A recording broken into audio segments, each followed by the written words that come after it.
Bem, mas o Marcos está... Se ter algum comentário ou pergunta, o que eu souber responder, eu respondo. Vai, José Tedinho. Grande abraço para você também. Como está, Marcos? Está tudo bem consigo? Está tudo bem consigo? Prazer em rever. Que bom, ótimo. Muito bem. Mas agora era importante fazerem perguntas à nossa professora emérita. Ele só me chama de professora. E eu estou dando aula para o professor emérito, que já foi até reitor da Universidade Portucalense. Pois, toda a Universidade Portucalense conhece a professora Beatriz. E a professora Miriam também. Enfim. Alguém quer alguma coisa? Nada? Pois, foi tão esclarecedor que não há dúvidas nenhumas, não é? Muito bem. Beatriz, sim. Eu não teria exatamente perguntas no momento, né?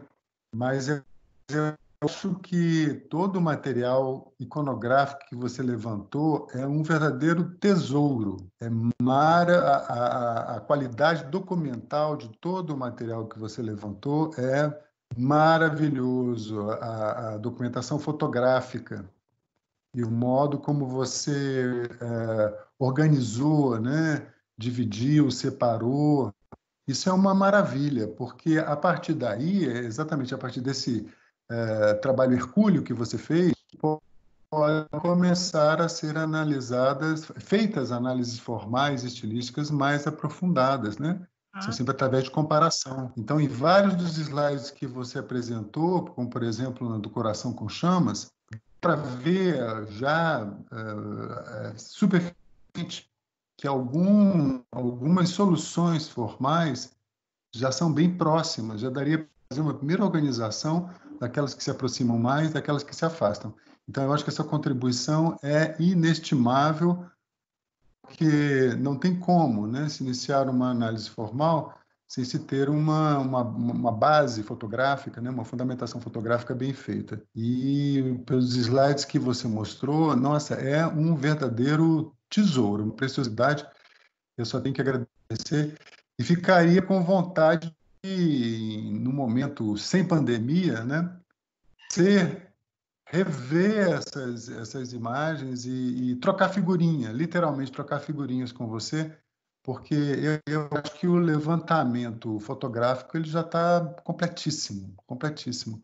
E a partir dele é que poderiam ser aprofundadas análises formais mais específicas, né? Então, estou aqui dando os meus parabéns para você, fiquei muito feliz de ver o seu a maneira como você o organizou. Muito obrigada. Eu pus porque eu achei o seguinte, que quem assistir sai com uma ideia da forma, das peças, do estilo, da maneira de trabalhar do Vieira Serras, não é? Porque vê muita coisa num texto, já a gente num artigo não pode, no artigo meu que está sobre isso, que está naquele livro que eu mostrei, do Congresso, não tem, por exemplo, possibilidade de muita foto. Acho que a gente poderia pôr 5 fotos cada autor. Então, não dá para fazer como numa coisa assim, não é? Que a gente pode mostrar muito mais imagens. E assim mesmo você vê que eu não posso mostrar todas, porque são muitas, não é? Mas nunca tinha ninguém chamado a atenção, isso aí eu tenho uma satisfação de ter sido a primeira, sobre as mesas, porque mesa sempre é menos importante, o retábulo sim, e, no entanto, sem a mesa ninguém celebra uma missa. É ali que se põe a pedra d'ara, é ali que se celebra, põe o cálice, não é? Se consagra o pão e o vinho. Então, a mesa é importante também. E foi o que primeiro me chamou a atenção lá em Caeté, foi exatamente a parte das mesas. Eu digo, essa aqui é parecida com aquela, e fui vendo sem saber que era dele, nem tenho certeza que é dele, mas tudo indica que sim. Não é? Aí depois foram os sacrários. E por aí eu fui estudando e vendo as coisas, e vendo onde que se falava que tinha peça dele. Tem cidades que têm outras igrejas dele, tem lugares que têm outras peças dele que precisam ser estudadas e aprofundado esse estudo. Você já tem, cada um já tem seu tema, seu projeto de trabalho, ou já apresentou tese de doutorado e tudo, mas eu acho que um dia, se quiserem, principalmente os que moram em Minas Gerais, tem muito o que ser estudado ainda sobre Vieira Serras. Marcos, obrigado, gostei do seu comentário, claro.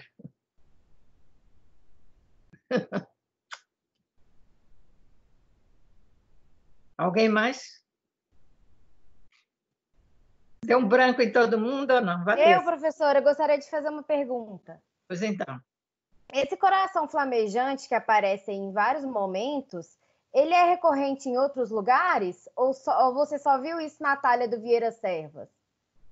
Em Só Minas vi Gerais? Vieira Servas, só na dele. Eu até pergunto também, há arbaletas em obras com documento de que são de outra pessoa? Só aparece nas dele, ou documentadas, ou atribuídas, não é?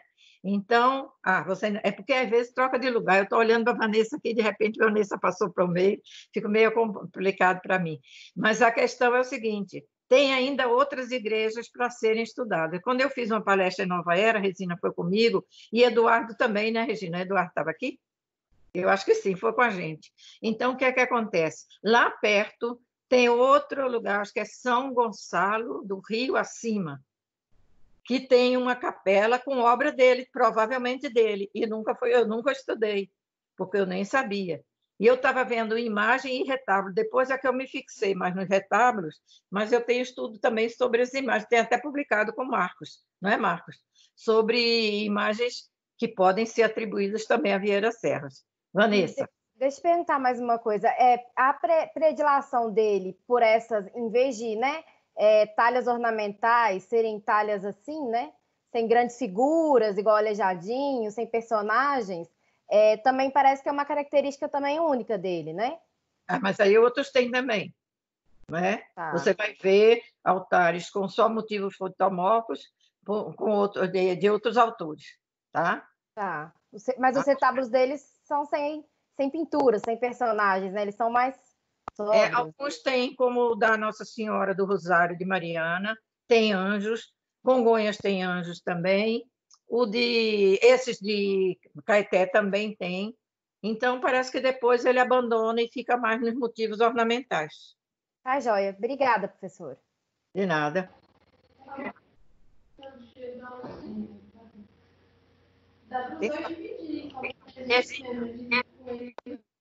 Mas não estou ouvindo. Beatriz. Agora eu... Beatriz, o retábulo de Sabará, o Vieira Serva estaria com 90 anos, não é? Ele morreu com 91. Morreu em 1811. Quase igual com a Aleijadinho. A Aleijadinho morreu em 1814, né? E ele estava com 91 anos quando morreu. Então, em 1911, estava com 89. Eu estou com 86, então a idade dele. Não tem condição dele, com essa idade, estar fazendo. Ele devia estar mandando, dando ordem ou fazendo desenho. Ele levou um risco muito bem feito e foi com Fernandes Lobo, que era sócio dele. É o único que a gente sabe que foi sócio dele. Então, e ele que foi entregar, porque o Vieira Serva já estava muito idoso e não foi. Ele que entregou o retábulo, quer dizer, deve ter montado lá no lugar, né? Mas o desenho todo, desde o começo, você vê, tem uma variação, mas não é tão grande. A mesma pessoa que fez.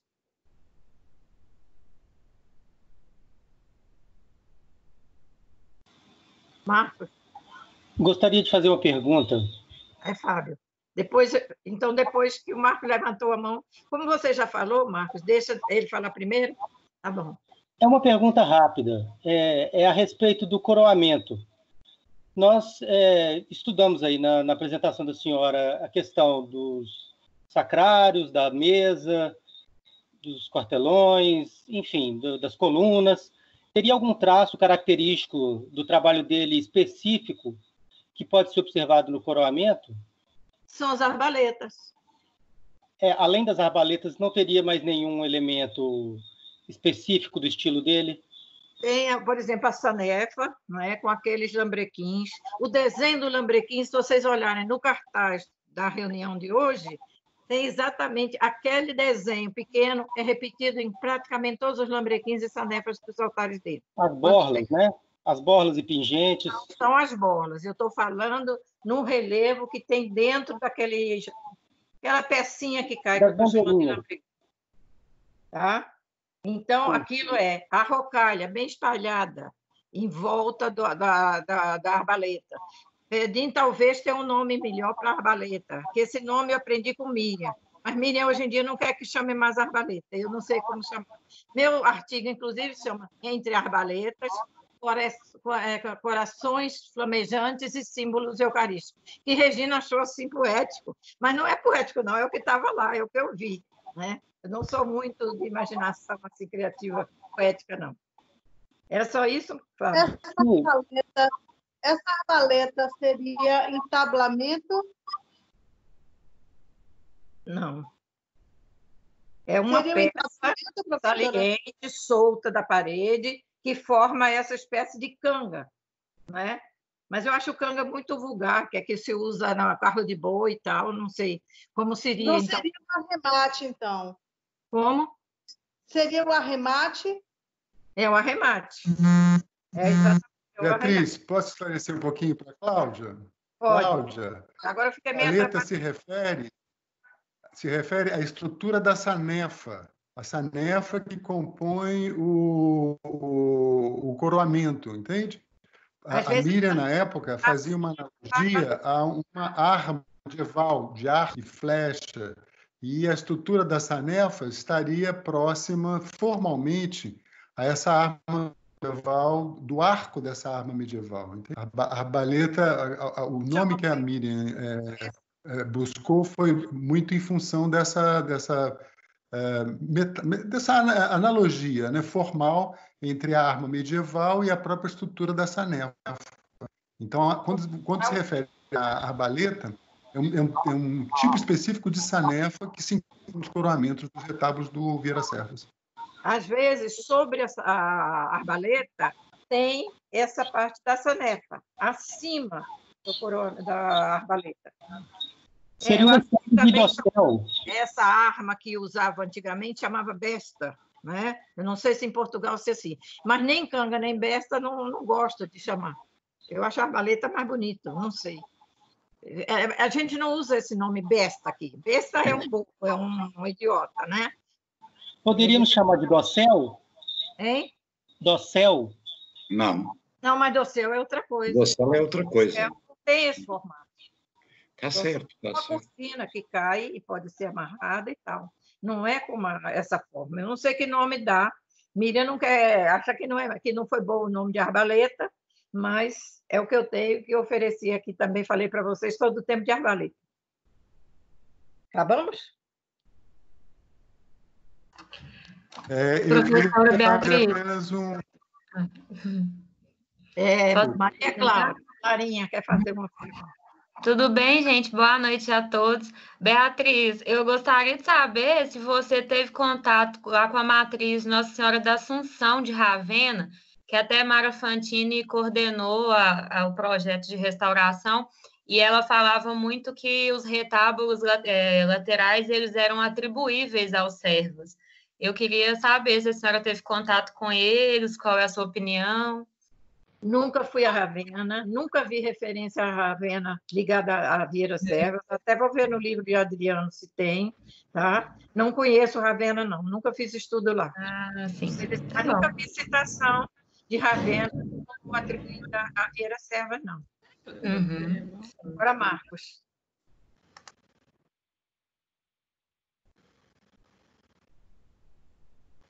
Não está se ouvindo. Agora eu liguei o microfone. Não, eu achei muito interessante a observação da Regina, né? O fato desse último retábulo já ter sido feito com uma idade avançada e dele já não ter mais condições físicas de executar. Porque isso, para mim, significa que os estilemas que estão registrados ali são de uma outra mão, uma mão que estava subordinada a ele, subordinada ao risco feito por ele. E aí eu acho que já teria um material maravilhoso de comparação das análises formais, entende? Por exemplo, pegar peças ou estruturas de retábulo executadas por ele na juventude, né, ou das primeiras, e fazer comparações com essas peças e essa estrutura retablística, né, ou retabular, feita por já quase com certeza absoluta por uma outra mão, né? Já teríamos aí duas mãos, dois conjuntos de estilemas possíveis para começar a estabelecer uma análise formal mais aprofundada. Achei muito interessante a observação de Regina. E me lembrou muito também, comparando com o último forro do Manuel da Costa Taide, da Matriz Santo Antônio de Ouro Branco, onde a gente já vê claramente em que existem alguns detalhes executados ainda por ele já bem idoso, em comparação a outros detalhes do mesmo forro, o forro da nave, né, da Matriz Santo Antônio de Ouro Branco, em que a gente já vê claramente que havia outras pessoas trabalhando com ele, até mesmo pelo fato de ele já ter uma idade avançada. Então, esse é o tipo de informação que eu acho muito interessante, que pode começar a respaldar, fundamentar uma análise formal mais aprofundada, né? Essa última obra dele, seria muito preciosa para se iniciar um trabalho mais aprofundado de análise formal. Uma coisa, Marcos, eu acho assim, lá você vai ter 2 altares mais antigos, um com documento que ele fez e o outro certamente feito por ele também, e tem esse novo. Nesse novo, a gente sabe pela história dele que ele foi com Fernandes Lobo, que era sócio dele. Então, para ser sócio, tem de trabalhar de maneira muito bem dividida, não é? Porque você não põe como sócio qualquer pessoa. Outra coisa, ele tinha um oficial que era, agora eu esqueci até o nome dele, mas apareceu aí, que era oficial e trabalhava com ele. Tinha o Silvério, escravo, que trabalhou com ele, é isso, Jamais e Mariana. Então, só aí a gente tem 3 pessoas que trabalharam com ele. No fim da vida, quem trabalhou? Fernandes Lobo. Os outros trabalharam ou não? Então, são coisas aí para ver se são investigadas. Eu acho que também tem muita documentação para ser levantada, mas já não é trabalho de restauradores, já é mais para vocês, historiadores de arte, porque tem muito documento que eu acho que deve estar por aí, nos arquivos das igrejas. Ele, por exemplo, morou em Catas Altas. Eu queria saber qual era a casa dele. Tem alguma coisa que diga foi ali, foi aqui, que foi essa casa que ele morou? Não sei. Por enquanto, não se sabe. Então, tem coisas assim curiosas que eu acho que algum documento deve ter. Ele morou em Catas Altas, ele era da Irmandade de Caeté, que é junto, é pertinho, não é? Então, e a Ravena é no caminho de Sabará, onde ele trabalhou também. Clarinha que perguntou, não estou vendo mais ela aqui. Então, a Ravena pode ser também. Eu não sabia, vale a pena ser investigado também. É como São Gonçalo do Rio Acima, que é perto de Santo Antônio, de Santa Bárbara, que eu não estudei lá. E Regina mandou aquelas fotos, que são de outra época também.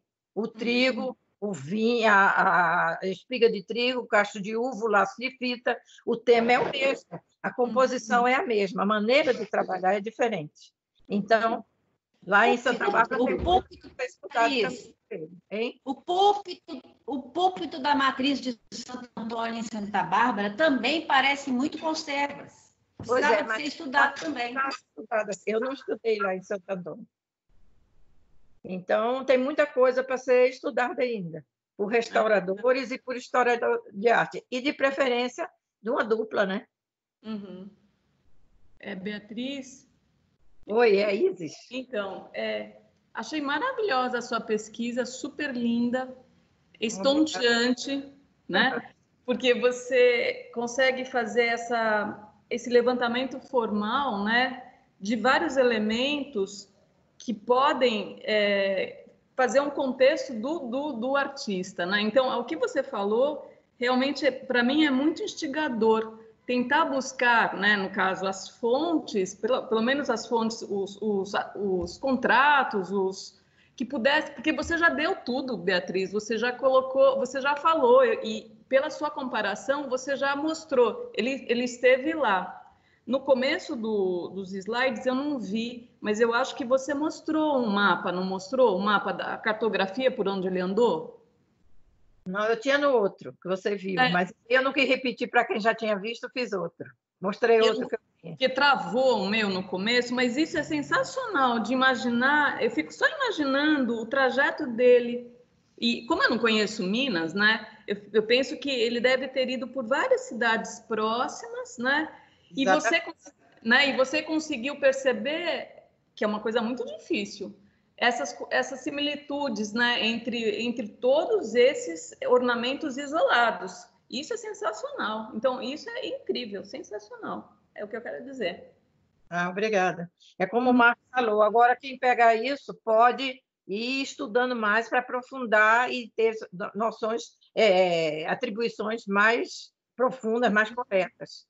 Uma coisa interessante é, por exemplo, deixa eu ver o que é que eu ia dizer, porque foi um elogio, me abalou um pouco.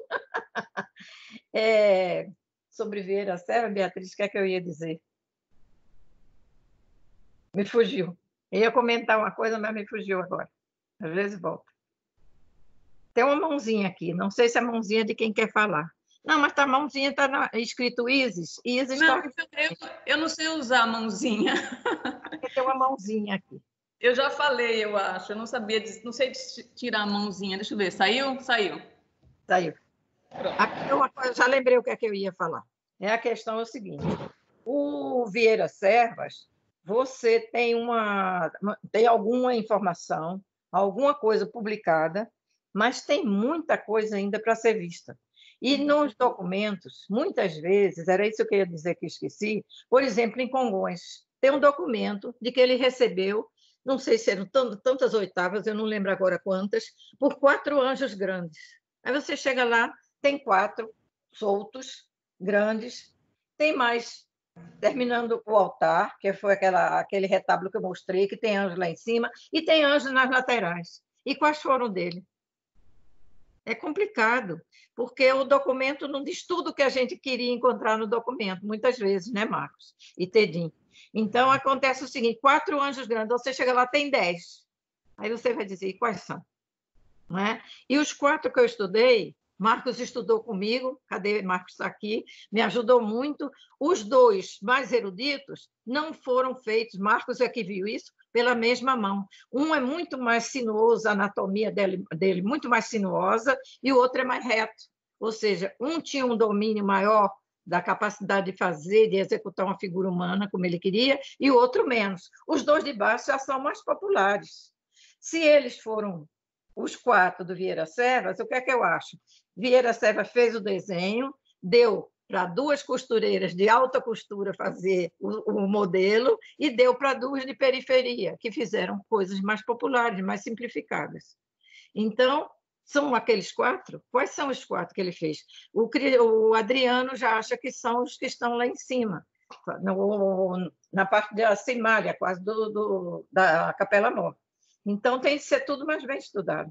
Eu não me arrisquei muito a falar sobre as imagens por isso, porque a diferença é muito grande. Lá em Mariana, no Rosário, São Benedito e Santa Efigênia. A Regina conheceu porque eles foram estudados e restaurados lá no Secor. São Benedito é mais duro, é mais rígido a forma, não tem tanto movimento e tal. E a Santa Efigênia, a roupa dela voa, é completo, foge da anatomia, foge da maneira de um tecido cair. Então, são 2 diferentes. E foram feitos. A igreja, ele entregou em 1775.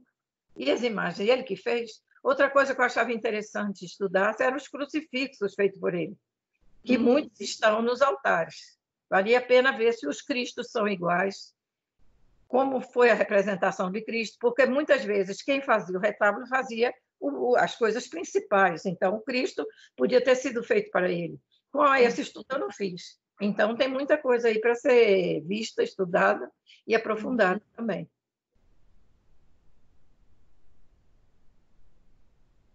Cadê Vanessa? Você tem uma voz de locutora, viu, Vanessa? Uma voz ótima para falar assim. Nossa, hoje eu estou com o microfone baixo. E... Professora, eu queria aproveitar aqui rapidinho para pedir desculpa para o professor Tedim, porque eu recebi uma lista de e-mail e o e-mail dele estava errado, e aí eu consegui chamar ele só agora, mas eu vou disponibilizar quando acabar nosso encontro, a gravação para ele, tá bom? Muito bem. Vanessa, obrigado, mas desde o início nunca tinha chegado o link, porque é fácil, se eu tiver o link é só entrar. Então eu andei às voltas a tentar entrar no Microsoft Teams, mas compliquei isto tudo, não me entrava, e era tão fácil. Não? Muito obrigado. Desculpa. Eu já agora queria falar com vocês, e nomeadamente com a Regina e a professora Beatriz, porque esta iniciativa partiu de uma conversa, como sabem, que eu e a Regina tivemos no Facebook, através do chat, e avançámos para estas experiências de intercâmbio entre Portugal e o Brasil.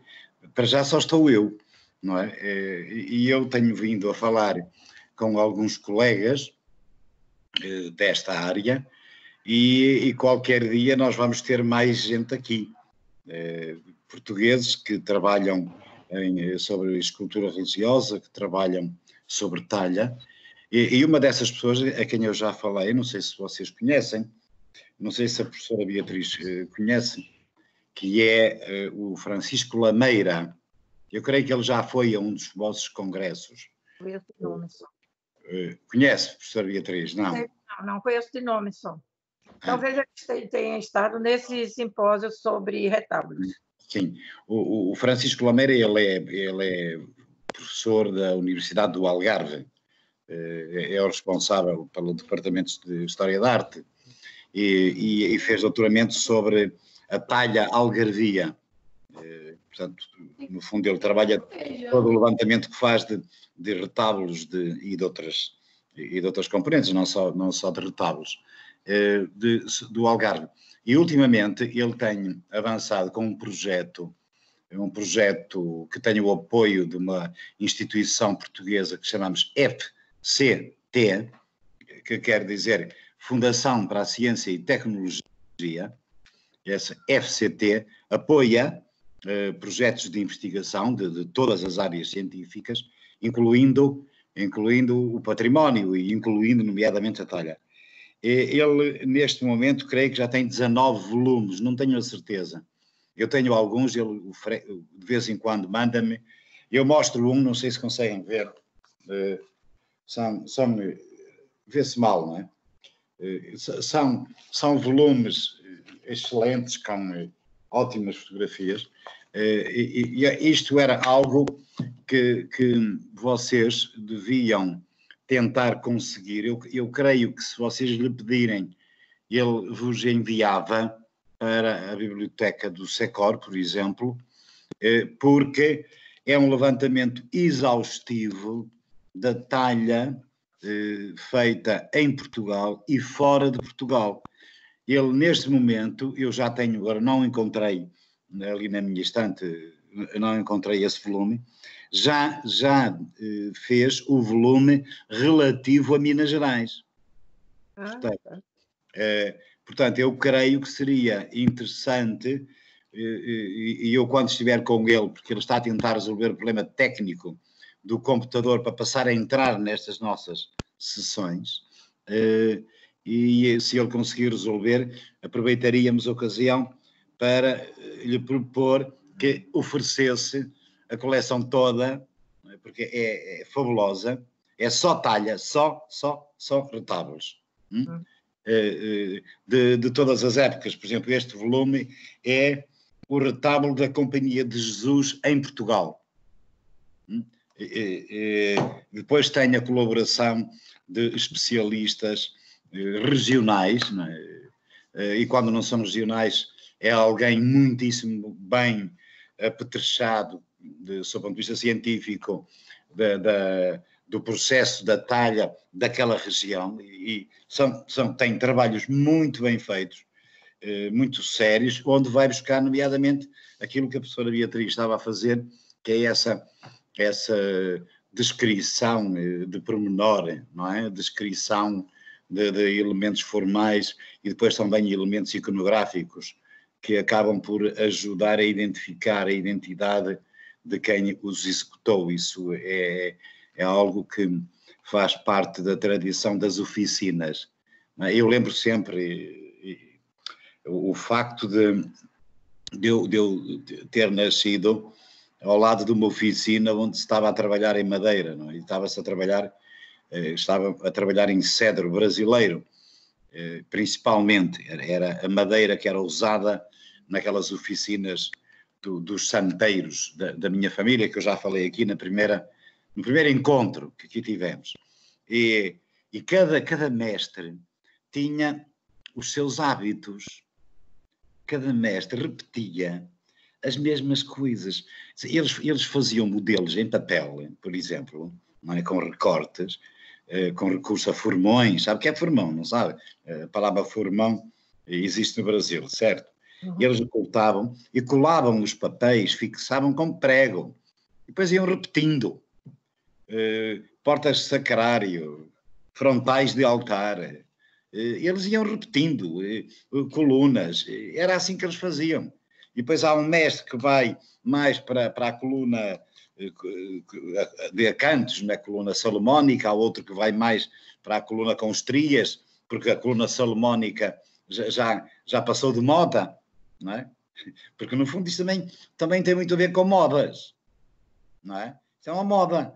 A moda era a coluna salomónica de inspiração italiana e de inspiração berniniana, não é? Mas depois a seguir já vem mais outro tipo mais simples, que não levasse tanto ouro, porque já não havia ouro, não é? E então vamos utilizar ouro, folha de ouro e o branco, não é? Que é muito normal, ou então o marmório, que aparece muito no rococó. Eu estou aqui no Minho. É fantástica a utilização do marmório a partir da segunda metade do século XVIII, não é? E vemos isso, por exemplo, no Santuário do Senhor Bom Jesus do Socorro, em Ponte de Lima, onde os retábulos são extraordinários, que valia a pena ir lá ver para se perceber o que é que o cérebro vai fazer, não é? Há coisas muito interessantes. Portanto, era só para falar nesta obra do Francisco Lameira. Se podem consultar na net, acho que ainda vão encontrar, que se chama mesmo, é uma coleção que ele intitulou Promontoria Monográfica, História da Arte. Portanto, são monografias sobre tipologias de retábulos, seja os jesuítas, seja Minas Gerais, seja Índia, depois temos do Algarve, agora ele está neste momento a trabalhar na talha e nos retábulos de talha da região do Porto. Creio que até quer a minha colaboração. Portanto, era só para dizer que eu vou tentar metê-los nestes encontros nossos, que começou como uma iniciativa assim interessante, engraçada. Vamos divertir-nos, não é? Vamos divertir-nos. E a coisa começa a tornar-se séria. E hoje eu vi isso na atitude da professora Beatriz. Isto está a ficar muito sério, não é? Vamos ver quem é que... A próxima será a Regina. Está ótimo. Não é? Temos que desafiar a Regina também para apresentar. Ou a Miriam, que eu ainda não vi a Miriam por aqui. Miriam está de isolamento social na Fazenda da Família, perto de São João del Rei, Entre Rios. Numa localidade chamada Entre Rios. Entre Rios, exatamente. Onde tem a Fazenda da Família dela. Eu queria dar uma informação também, porque lembrei agora um dedinho falando sobre os livros do Lameira, é o seguinte, esses 2 livros sobre Vieira Servas, que foram publicados pela Pró-Reitoria de Extensão, são distribuídos gratuitamente. Então, se alguém quiser, dizendo que é professora, que é pesquisadora, o que for, podem receber, com certeza. Eu ganhei porque fui fazer uma palestra lá em Rio. Onde foi, Regina?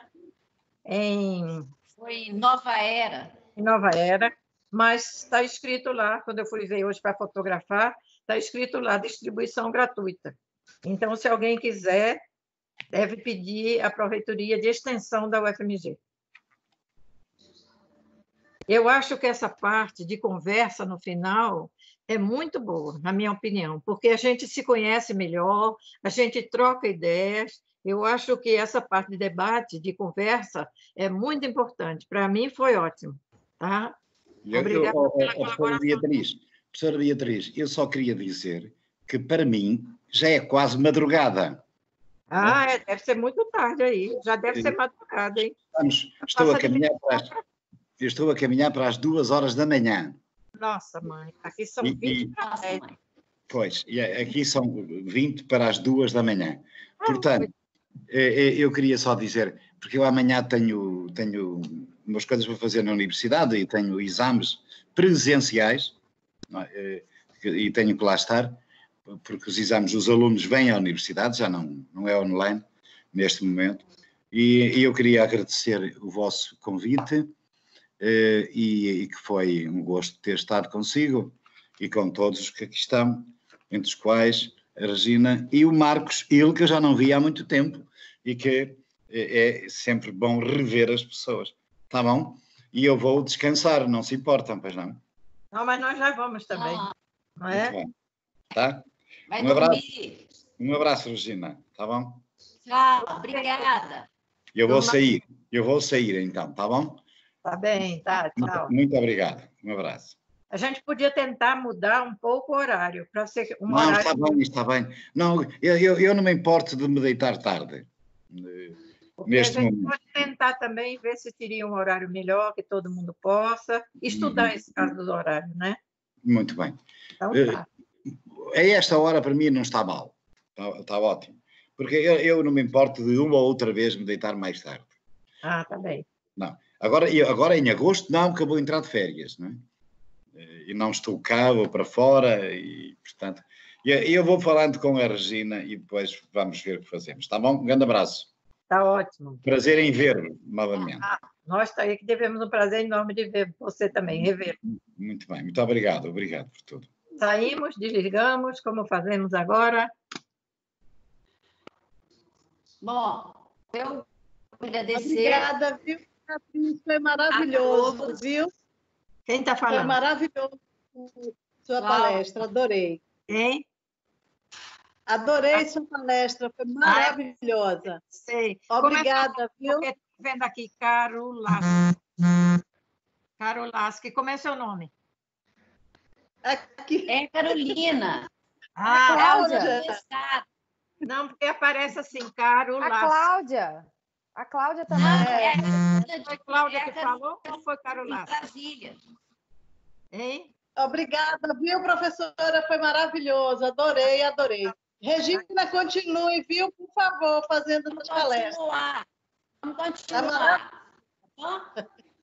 Beijo para todos. Eu não sabia que ia render tanto isso, mas está valendo a pena. Beatriz. Alguém está pedindo para falar. É Marcos? Beijo para todos. Não. Estava dando tchau para a Cláudia. Tchau, Cláudia. Tem um som assim, diferente. Beatriz. Tchau. Obrigada. De nada. Tchau, Beatriz. E agora Tchau, Regina. Muito obrigada. Viu? Obrigada. Iniciativa maravilhosa. Escute, agora para sair, o que a gente faz? Quero agradecer a Vanessa e a Fábio. Porque se não fosse a Vanessa e o Fábio, eu não sei fazer nada do que está acontecendo aqui agora. Então, muito obrigada para a Vanessa e para o Fábio. Com certeza.